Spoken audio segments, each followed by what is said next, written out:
Yeah, I'd say, first off, I'd like to say, welcome to KJMO, Dark Night Radio, where anything goes. Anything said should be interpreted as just anything said.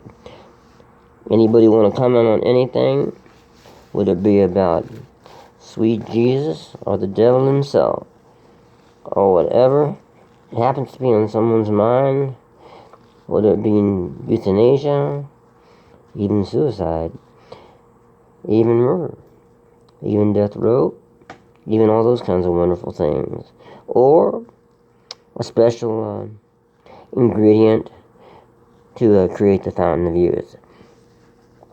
But anything goes. So I just ran into this thing about slavery, and somebody told me about these people's voices back that were actual slaves, and they can hear their voices now in 2021.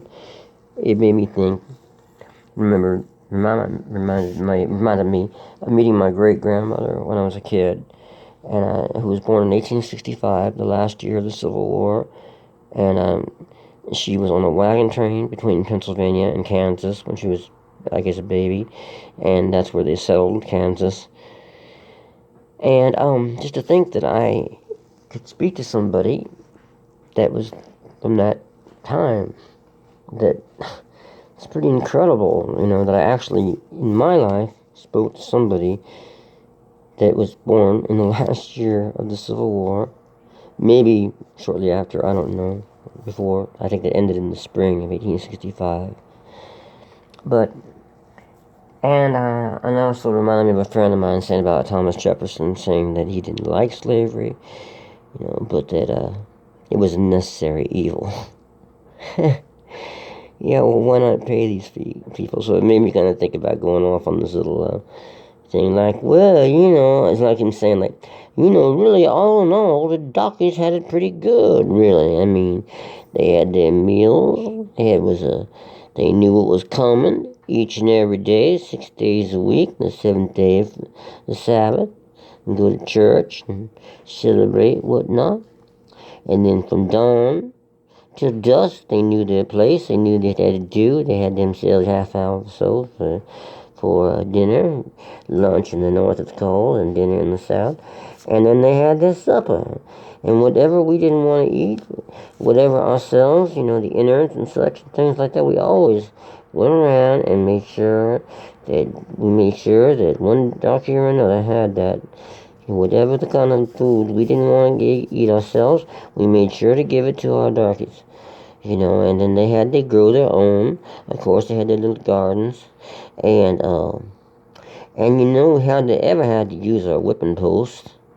Once in a while, for usually a belligerent buck, But I'd say, looking back on things, them darkies, they had it better than, what they got now. At least they knew their home. They knew there was love, if nothing else, but for commerce. They knew they was loved by their masters and their misses, because they knew they was worth something to them. And then as they got old, if they proved their loyalties throughout their life, they had the right to live and die where they was on the plantation, or the farm, or whatnot. That's at least my understanding of how things were. Now, you can't tell me that the darky, or the Negro, or whatever you want to call him, is better off now than then. Now, tell me that ain't the truth. Okay, that's enough of that bullshit. But imagine how many people really think that. It's pretty unreal. So, I just wanted to throw that out, that I wonder if we're going forward or backwards with our race relations. 40 years ago, I was working with RL all over the country, RL Burnside, and to me, it seemed like things were better than the way people's attitudes were, from what I can just tell a little bit, the way at least people slam at each other. It's really a sad state of affairs, seems like right now. So, I hope things get better.